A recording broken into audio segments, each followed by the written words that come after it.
So this week's topic is on motivating others, and the chapter is a good chapter, but I wanted to put together some slides and talk about some things that are organized a bit differently than the textbook does.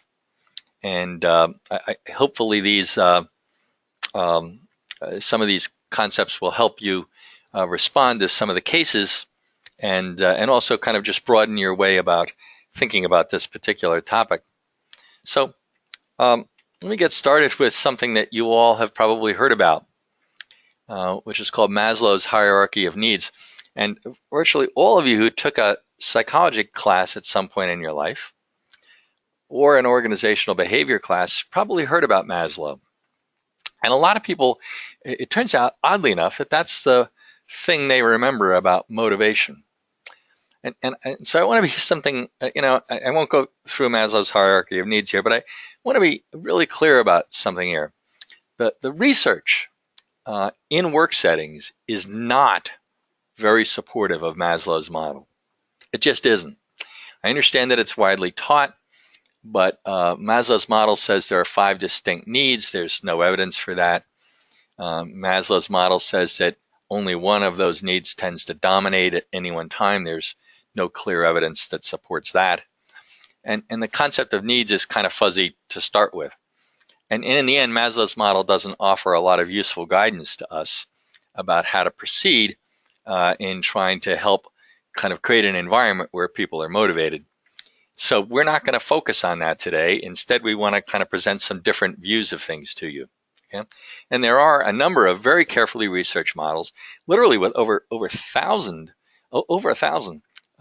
published peer-reviewed studies in kind of research-based studies, both in laboratory and real-world settings, about some of the models I'm going to be talking to you tonight about. So these are the models that we're going to focus on, and I want to start off by talking a bit about goals. So I just wanted to share a few thoughts. I mean, everybody hears some basic things about goals, but I do maybe want to offer a few things that are different. We can think of 2 different kinds of goals. These very kind of high level, what some people refer to as superordinate goals, that are designed to capture the heart or capture our imagination, And, the famous John F. Kennedy quote, "Ask not what your country can do for you, but what you can do for your country," those are kinds of fine things, and they might be inspirational, but they're really not the kind of goals we're focusing on here in the context of motivation. We're focusing on the kinds of goals that individuals either set for themselves or you help set for them, or in some cases assign to them. And I know that all of you are familiar with the acronym called SMART, but it's an odd thing that the acronym called SMART, that goals should be specific, measurable, attainable, relevant, and have a time frame, actually leave out the single most important thing about what we know about goal setting, which is that goal difficulty is enormously important. If we're going to think about 3 key features of goals that we understand from research, one is that, of course, goals need to be specific. That's far better than telling people to do your best or be vague. And the more difficult they are, the higher the performance level generally becomes. So goal difficulty is a really important thing. And the exception to this goal difficulty issue is if you make goals so difficult that people simply reject them because they believe they're implausible, then they have no effect at all. But if we can kind of get goals that are specific, that are challenging, difficult, and that people accept, that's where the research shows you have the biggest effect. Okay. Now, so just a simple example of this distinction about what we mean to be specific, and I'm going to go back to John F. Kennedy here. Imagine somebody had said, well, our goal is to be the highest quality space exploration industry in the world. It doesn't do a lot for you, and it's not very specific. John Kennedy in 1962 set a goal. He said, "We will put a man on the moon within this decade and return him safely to Earth." This seemed like one of the most preposterous goals that anybody could have said at this point. Of course, the goal was very specific, very challenging, and enormous resources were put behind it, and it energized people. And of course, in fact, that's exactly what happened. We did put somebody on the moon within that decade. By 1969, we had indeed landed on the moon and returned people safely. And just a nice illustration, I think, of what specific difficult goals mean. These are some examples of what I consider ineffective goals. These are real examples that people have suggested to me that I've worked with when I've been a leadership coach. And these might be perfectly laudable ideas that you can see here, but they're not helpful goals because they're way too vague. And when I'm reading the skill development contracts that you all submitted to me, one of the things I'm looking for, of course, is how specific that goal was. That's a big thing for me. So I want to, and this is a nice example of turning a poorly worded goal statement into a much better and much more specific goal statement. And the final point I want to make about goals is that it doesn't do you any good to have goals if you have too many goals. I really want to say that again. It doesn't do you any good to have goals if you have too many goals. So, for example, with the skill development contracts, some of you are very sharply focused on just one or two goals. I think that's excellent. That's the way we make changes. Several people had a lot of goals. Their kind of goals were bouncing around, and during the course of the contract, they mentioned maybe literally 10 or 15 different things they wanted to do. And when you have that many goals, you really don't have any goals. The point of goals is to focus our energy. And so if we have a lot of goals, that's not effective. This becomes an issue in real organizations when people set work goals at the beginning of the year for people on their team or for themselves. And they wind up setting lots of goals. And the general recommendation is what you're really shooting for is 3 to 5 major goals, 7 max. True story, I once was doing some coaching and work with a company that was putting a new performance management process in place. Their process started off by the CEO formulating, in this case it was a him, his goals for the year and sharing them with everybody. And I'm not making this up. He posted for everybody to see 52 goals. 52 goals. And it's really not helpful. And so need to be aware of that all the time when you're having people set goals for you or with you. A shorter number is better. So I want to skip on to some other things here and talk about a related concept to goals, which is the extent to which people are actually committed to goals. So let me briefly talk about that, because if people aren't committed to the goal, there's actually no goal. And Gary Latham, a very famous organizational psychologist who's well known both for his empirical and conceptual work and for his decades of consulting with many companies, shared a great example of this from his consulting experience, which I want to share with you briefly. He refers to a tool he uses in goal setting and thinking about goals, as he calls it an empathy box. I don't especially like that title, but I'll show you what it involves. So let me start off being a bit abstract for 30 seconds here, and then I'll get concrete. Latham suggests that when you're thinking about a goal and you're expecting the goal to change behavior, you basically need to ask yourself kind of 4 questions. One is, what positive things would happen if the person is committed to the goal? Another is, what negative things would happen if the person isn't committed to the goal? Those 2 questions correspond to boxes 1 and 4 in the slide I'm showing you. But Latham points out that there's 2 other really important questions to think about as well. And it's very insightful on his part. One of them is, would anything negative happen if somebody was committed to this goal? Because oftentimes the answer is yes, turns out. And the other question is, that's box 2. And the other question is, would anything positive happen if the person rejected the goal? So here basically are the four questions that you should think about if you want to think about whether or not goals are likely to have an effect. And we'll show you how these affected one of Gary Latham's consulting projects. Okay.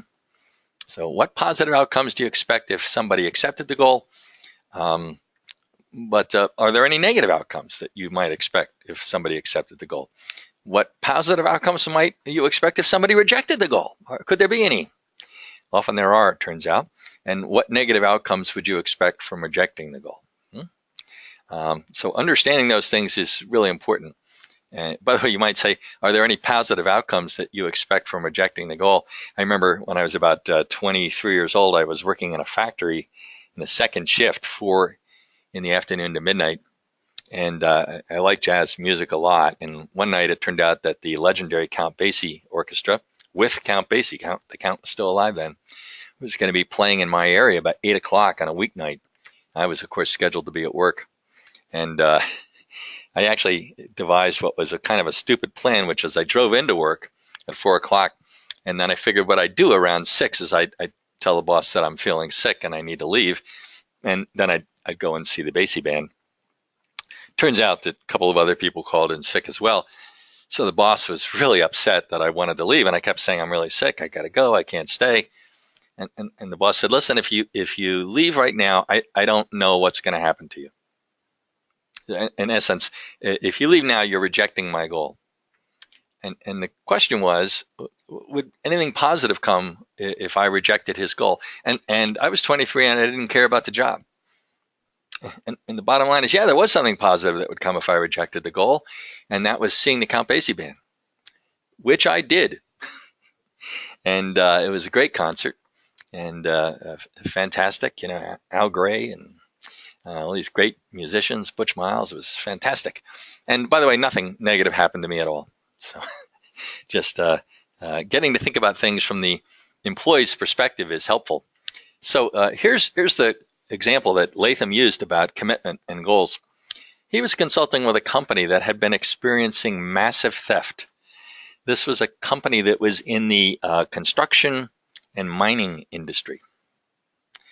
The goal was to reduce theft to less than $1,000 a year. That was what the company wanted to do. And in order to try to move toward the company's goal, Latham started off by interviewing employees and guaranteeing them that their responses would be anonymous, and that remained true. Here's what he found when he asked the questions. When he asked people, what positive thing would come to you if you could stop the employee theft? What positive thing would happen? People had nothing. They couldn't come up with anything. I have no idea what positive thing could happen. Well, what if employee theft continued? And in these interviews, by the way, some of these employees admitted that they were engaged in the theft themselves. Well, what negative thing would happen? And the employees that Latham interviewed said, I don't think anything bad's going to happen. I don't think you're going to get fired. We have a very strong, very militant union. So I don't think anything negative is going to happen. They did come up with one weird negative thing, which is kind of odd. I'll mention this in a minute. What happened is that people wound up kind of taking a lot of this company's equipment home, not because they actually wanted to use it, but because it kind of became like a game, a thrill to see who could get the biggest piece of equipment out. And several employees said, the weird thing is, the only negative thing I can think of is that if this keeps up, this stuff is clogging up our garages, basements, and attics. A direct quote. Kind of bizarre, huh? He asked them, does anything positive come from rejecting the goal? Is there anything positive that comes when employees are taking equipment home and engaging in this kind of theft of this mining equipment? And people said, yeah, it's just a challenge and the thrill. Nobody really wants the equipment or anything like that. It's just the challenge and the thrill. And one of the employees commented, I think we're so good that we could steal a 1-ton head rig from a sawmill and get away with it. And could anything negative happen if you accepted the goal to not engage in theft? And some employees literally said, if you don't play the game, if you don't participate in this kind of competitive thing about how to steal stuff from the company, you'll be harassed and isolated from your peers. That's one of the most bizarre stories I ever heard. Just crazy. I don't know about you, but I think it's pretty crazy. And the question is, what did Gary Latham do having learned this information? So here's what he did. Okay, his goal was to get people into cell one. Cell one is the box where something positive happens from committing to the goal. And so the first thing Latham did is he brought his results to management, again, keeping everybody's names confidential. Management, of course, was incredibly upset at this attitude, as we can all understand. And management said things like, we're going to catch these thieves and we're going to prosecute them. And we're going to install hidden cameras to catch people. And we're going to hire undercover Pinkerton detectives, and they'll masquerade as employees. We'll find out who's doing this, and then we'll get them. And Latham pointed out to him that actually some of the people he interviewed had made those very same suggestions. And management said, well, why would they make those suggestions? And because they said, well, listen, if they install cameras to try to catch us, I think it'd be really cool to see if we could steal the cameras. And employees even joked, admittedly joked, about, if they hired undercover detectives, we'd figure out who they are. And hey, maybe we'd even kidnap one for a day. Kind of crazy, right? So Latham thought a different approach was necessary. And so here's the approach Latham recommended, and which turned out to work. He said, instead of prohibiting taking all this stuff, taking all this mining and earth-moving equipment, just create a policy where employees can borrow anything they want, anytime. It's like a library. Just take it. Go ahead, you can have it. Yeah. You don't need to steal it. You're welcome to it. Go ahead, take it. And by the way, we're going to set up some amnesty days. If you've taken anything in the past and you don't want to hang on to it, you don't want it to be hanging around your garage and attic and basement, and it's just annoying. You know what? Bring it on back. No penalty. No problem at all. Bring it back anytime at all. So take stuff whenever you want, and bring it back whenever you want. And oddly enough, theft dropped to nearly zero in the next year. Right? Because they took away the thrill. They took away the incentive for this negative behavior, and they created a positive outcome, which is, just if you don't like having this stuff in your house, bring it back. It's okay. Whatever. Kind of a bizarre example, but Latham actually published the data from this in a well-known study that appeared in the journal Personnel Psychology a couple of decades ago. Great example of thinking about commitment and asking questions that we don't often ask. All right. The next concept I want to briefly talk about with you is the concept of self-efficacy. So self-efficacy is the belief that you can achieve a goal if you exert the effort. And a lot of research suggests that self-efficacy is actually as important as actual ability in many instances. That is, people may have the ability, but if they believe they don't, they're not going to exert any effort. The mere belief that I can't do this causes you to not exert effort. And so the absence of self-efficacy becomes a real problem when you're managing people, because oftentimes you'll wind up with somebody who just won't do something because they don't believe they can do it. And there are a number of interesting things about self-efficacy. One is that people who do believe they can accomplish a particular goal, and I want to emphasize that self-efficacy is not self-esteem. Self-efficacy is about a specific task.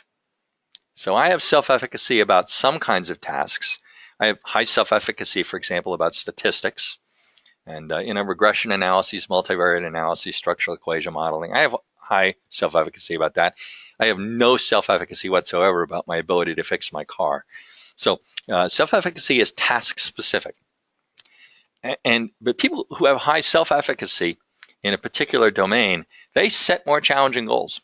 And you know what happens when they hit a setback, when they hit an obstacle? They just persevere. They don't give up. And if they get negative feedback, you know what happens? They respond with more effort, not less. Kind of amazing.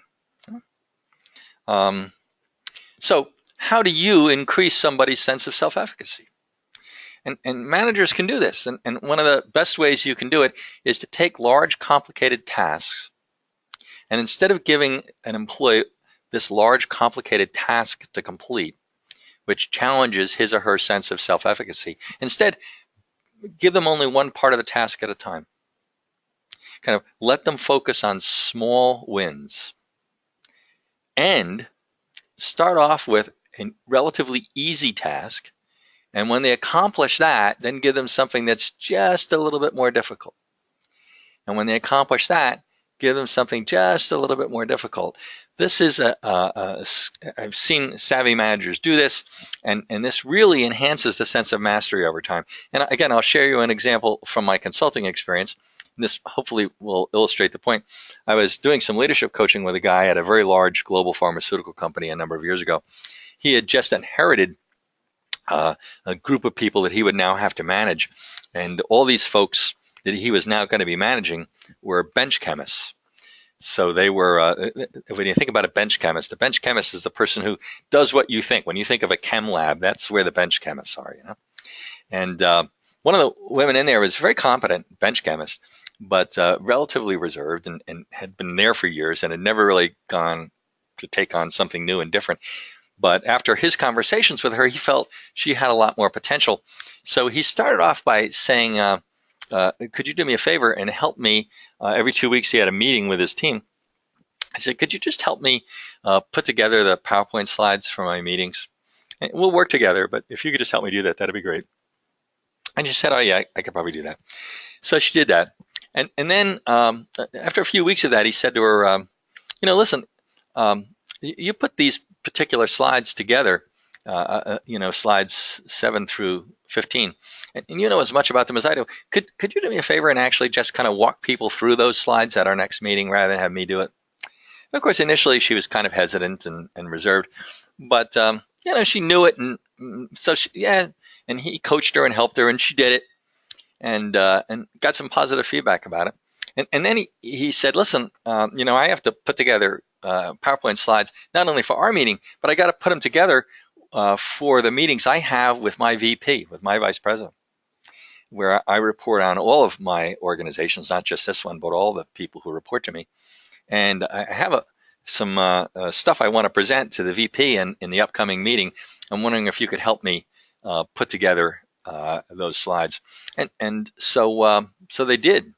And he said, listen, why don't you come to the meeting and just watch? So she came in the meeting and sat in the back and watched. She did that a couple of times. And then he did the same thing with her. He said, after doing that for a while, he said, hey, I have to make this presentation to the VP. And there's 4 or 5 parts to the presentation. And you've helped particularly put together this one part together with the slides and the data and the analysis. And you know it as well as I do. Could you just quickly, just for 5 minutes or so, just get up at the VP meeting and just explain that? I think you do it as well as I can, and you're probably better positioned to answer any questions that came up. And of course, she was really pretty scared to get up in front of the vice president and all these other directors, but she did it, and ultimately got her to the point where she was making presentations to vice president level people, when before she was afraid to do almost anything outside of her narrow bench chemist job. She did that. After he really broke apart fairly large, complicated tasks and helped her achieve a series of small wins over time. And her self-efficacy grew and grew and grew. So that's how you do that, and I really want to encourage you to think about that. Enough about self-efficacy. We can go on here. I want to talk just very briefly about the concept of reinforcement. Here's the main point I want to make about that. I think everybody kind of knows what that term means. So just quick 60-second review of the basics, right? The basic idea in reinforcement theory, huge amount of research behind it, is that behavior that is rewarded is more likely to reoccur. Oddly enough, behavior that it's ignored, completely ignored by everybody, has no consequence at all, will likely eventually disappear. And that behavior that is punished is likely to disappear, but only while the person is being monitored. Something to think about in terms of punishment in the workplace.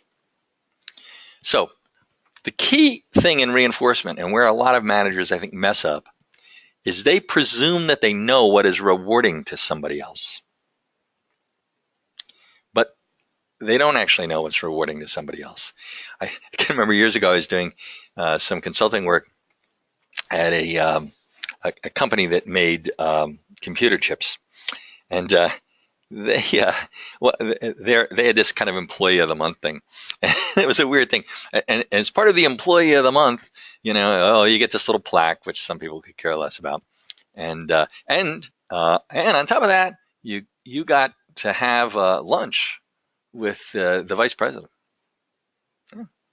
And I literally heard employees say, "I can't believe I got to have lunch with the damn vice president.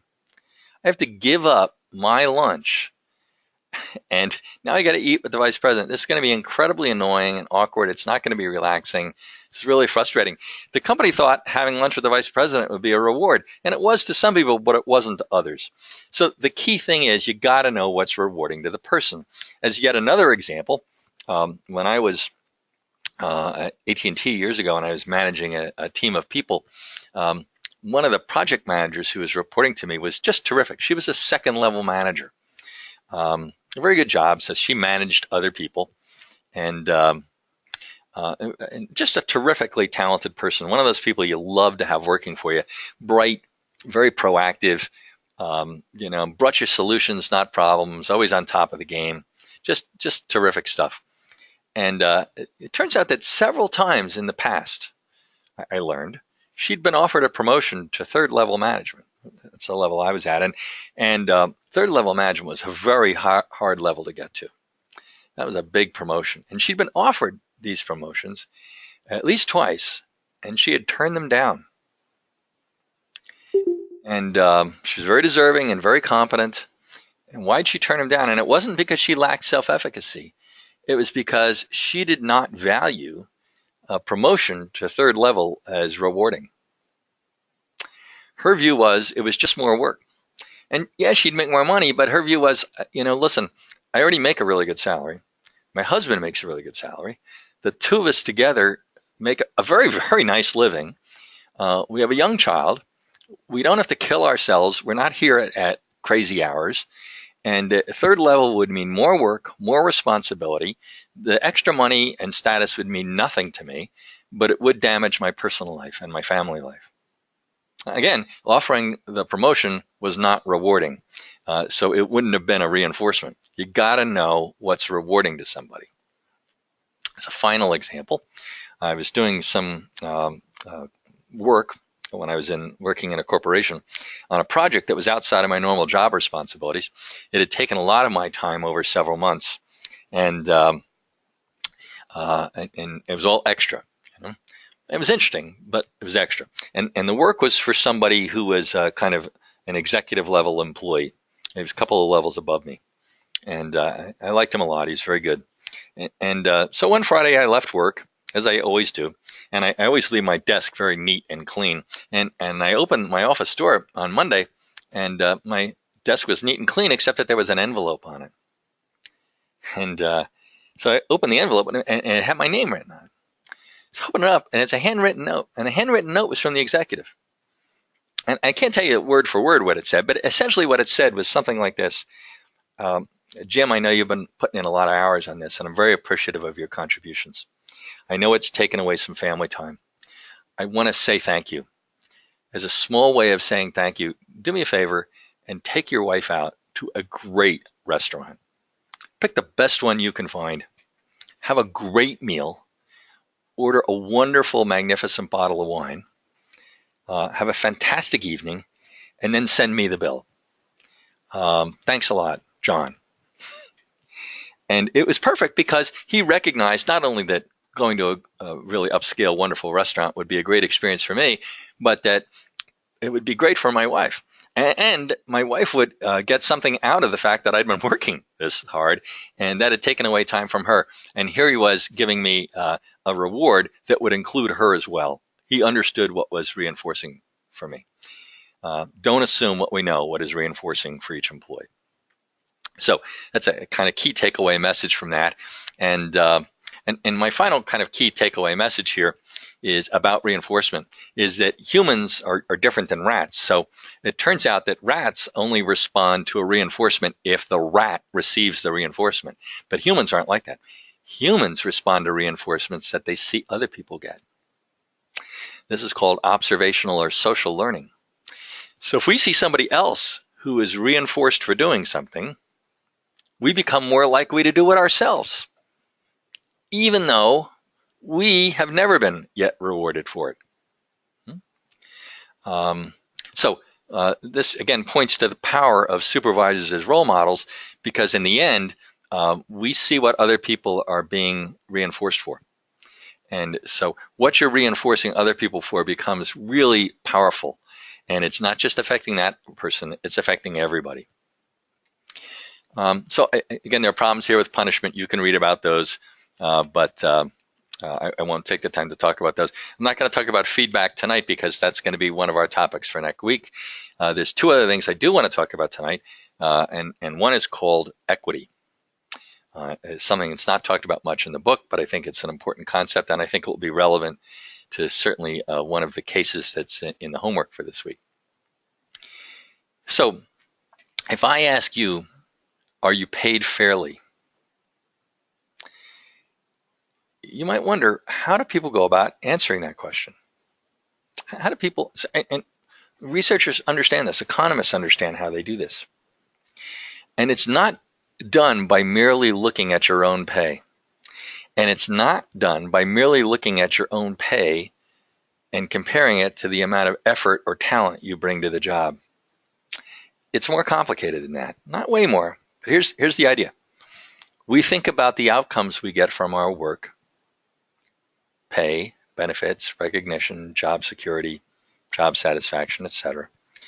We think about the inputs that we bring to our work: our education, our ability, our effort, our skills, our relevant task experience. But knowing those two things is not enough to determine whether or not you're paid fairly. Almost all people do something else. They form kind of a mental ratio of their outcomes to their inputs. And then they ask themselves, what are other people getting? What are other people getting? What are their outcomes? What are their inputs? And mentally, we want the ratio of our outcomes and inputs to be roughly equivalent to the ratio of outcomes to inputs that other people have. Stated simply, in less technical language, stated simply, listen, if I'm working as hard as somebody else and I have roughly the same education, ability, skills, and relevant task experience, I ought to get the same level of outcomes as they have. And in fact, if I have more education, ability, effort, skill, or relevant task experience, I ought to get more outcomes than they get. Because that's the only way my ratio will be the same as theirs. If I have twice the inputs that they have, I ought to get twice the outcomes. But I'm also smart enough to know that if somebody else has twice the inputs that I have, as some senior level manager who's got more education, more ability, works longer hours, vast amount of experience, I'm completely comfortable with that person having higher outcomes than I do. Because they deserve it. That's the only way our ratios will stay the same. The bottom line is we're thinking about the ratios. So what are the implications here? It's okay if someone else has twice my pay or outcomes, as long as that person's inputs are twice as large as my inputs. And if I believe that my ratio is less favorable than somebody else's ratio, I'm seeing somebody else who's got the same, or maybe even less, skill, education, experience than I have, and they're making more money. They have more favorable outcomes. I don't like that because our ratios are not equivalent. And one way I can solve that problem, one way I can solve it is to reduce the amount of effort I put into things. Because if my outcomes aren't going to be the same, I'm going to lower my inputs. I'm going to invest less effort. Of course, another way to solve that problem is to try to convince my people around me that my outcomes are comparable to the outcomes of others. That's what a company ought to be trying to do, and they often try to do that as well. But if employees feel, regardless of reality, if they feel that their outcomes are not comparable to the outcomes of others with similar backgrounds, the major thing they can do is just mentally disengage from work and leave. And that could be leave by staying home, not coming in, getting out early, coming in late, or perhaps very powerfully leaving the business entirely. Yeah? All right. I just want to close tonight, and some of these ideas will I think help you. They're not framed this way in your textbook, and so I hope they'll help you do some of the homework that's going to be due Sunday night. But I really want to talk about something that's not emphasized much in the textbook at all. Most of the focus in the chapter in the textbook on motivating others kind of has a tone to it that kind of implies that managers motivate employees. That motivation is something that's externally driven. Rewards, etc. Goals that have been assigned to me. But that's often not true. And it's not by far the most effective form of motivation. In fact, the most effective form of motivation that you're really striving for is what's called intrinsic motivation, right? That when employees work and perform an activity at work because they enjoy it. So I know, based on what some of you have said to me in some of your assignments, that some of you feel that way about your job. You're very enthusiastic about your job. You like getting up in the morning and going to work. You enjoy it. You're not doing it because of some boss rewarding you or something like that. You find the work engaging and interesting. And we know that when people are intrinsically motivated, their performance is better, they persist, they're more creative, and their psychological well-being is higher. But I also know that some of you, again, from comments you've made, don't necessarily feel that way about your current job. Some of you feel like you're in a job that I don't find especially rewarding. I do it only for the money, only because I need the money. And that's an extrinsic motivation, that you're taking action, you're doing things to achieve an outcome, or at least to avoid an undesirable outcome, not because you really like doing it. And so the one question on the table is either current or future managers, is there anything you could do to affect intrinsic motivation? That seems weird, because intrinsic motivation is something that's inside the person. Is there anything you could do to affect it? And the answer is yeah, you can. And we have some good research about this, and I just want to spend 2 or 3 minutes mentioning this. Most people, according to what's called self-determination theory, very much value what's called autonomy. They want to be able to make decisions on their own, to not be micromanaged. They want to be able to, as the psychologist would say, to regulate their own experiences and actions. They want to be able to make decisions for themselves. They also want to have a sense of belonging. And they also want to develop a sense of efficacy and mastery. And the research suggests that all three of those things, having all three of them, is the optimal situation. So, some work environments actually support those needs. And when you have an environment, a work environment, that makes people feel like they have a lot of autonomy and freedom of action, that they belong and they're supported, and they have some sense of competence, and the ability to develop efficacy and skills, employees in those kinds of environments, they believe that their organizations are supportive, that the organization is just, they have higher levels of well-being, they're more satisfied with their work, they're more engaged in their work, they have more positive emotions, their work performance is better, their organizational citizenship behaviors are higher. Those are the kinds of behaviors where you're just helping people out, not because you have to, but because you want to.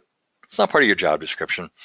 It might be a little bit related to what Adam Grant referred to as being a giver. And when you're in these kinds of supportive environments, people have less work-family conflict, they have less negative emotion and less job insecurity. But there are definitely work environments that actually block those three needs. People feel controlled, rejected, and incompetent. So bottom line is, managers can affect autonomy. They can enable employees to control how they complete tasks. They can ask for suggestions about how to accomplish a goal. And that gives people a sense of an internal locus of control, one of the concepts that you'll be writing about in your skills analysis paper. And the more you can do that, the more you can enable people to get some control over things, even small things, that increases their intrinsic motivation. Managers can create opportunities for employees to use and develop their skills. They can learn to provide feedback that the employee values. They can help employees reflect on and learn from their own work experiences. And all of those things help employees develop a sense of competence, and that makes them have higher levels of intrinsic motivation. And finally, managers can affect that need for relatedness. They can create an environment where team members support one another, what Adam Grant would have referred to as an environment where seeking help is welcome and supported, and where people are rewarded for collaboration rather than being competitive. And I know several of you have talked about the fact that you do not work in that kind of an environment right now. And much of that, as you folks acknowledged in your comments to me, your written comments to me, that's due to the way, that's due to management behavior. So, when managers create an environment where team members are supportive, collaborative rather than competitive, helping rather than taking, and where managers express genuine concern and empathy about people, that need gets satisfied as well. And the net effect is those people who are working for those kinds of managers have higher levels of intrinsic motivation. So there is something you can do about that. And I really want to emphasize that because it's a point that I think is not sufficiently emphasized in the chapter at all. So I encourage you to look at these slides, which are available without the audio version, but they're available on Canvas, and you should be able to download them yourself. Or come back and take a look at this brief talk that we had as a way of helping you answer the questions that are part of this week's assignment that will be due Sunday night. So that's it. I'm going to stop here for a second. Any questions that you folks have? Any questions here? Let me pause. Any questions?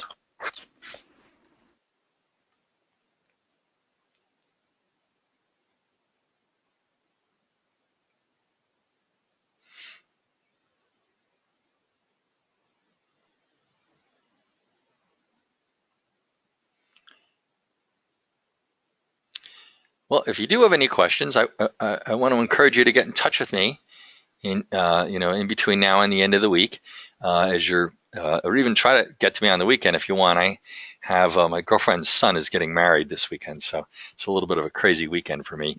But I will, as always, try to check emails and texts and check in. So if you want to talk, send me a text message and we can talk on the phone. I'll find a time to do that somehow. We'll make that work for you.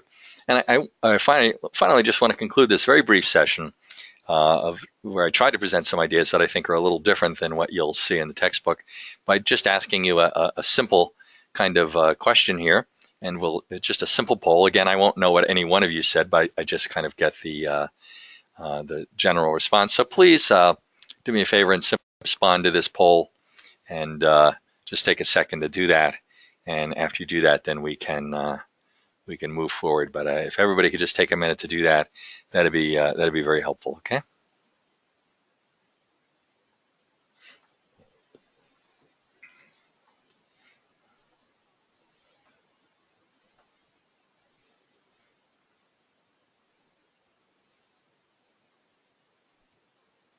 Okay, I appreciate the feedback very much. That's very helpful for me. Although the majority of people found it helpful, clearly not everybody did. And so if any of you who didn't find it especially helpful, I'd certainly appreciate your feedback on how to make the session more valuable. And for those of you who found it helpful, I'm delighted that the majority of people did. But for those of you where I didn't hit the mark, please do me a favor, and I'd love to hear from you. I'd love to hear your suggestions about what I could do that would be more effective.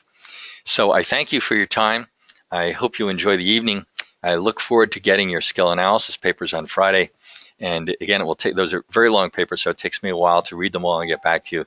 But I will do that as quickly as I can. And I hope you have a great evening and a great rest of the week. Again, text, call, email, anytime I can be of help. Thanks so much. Bye-bye.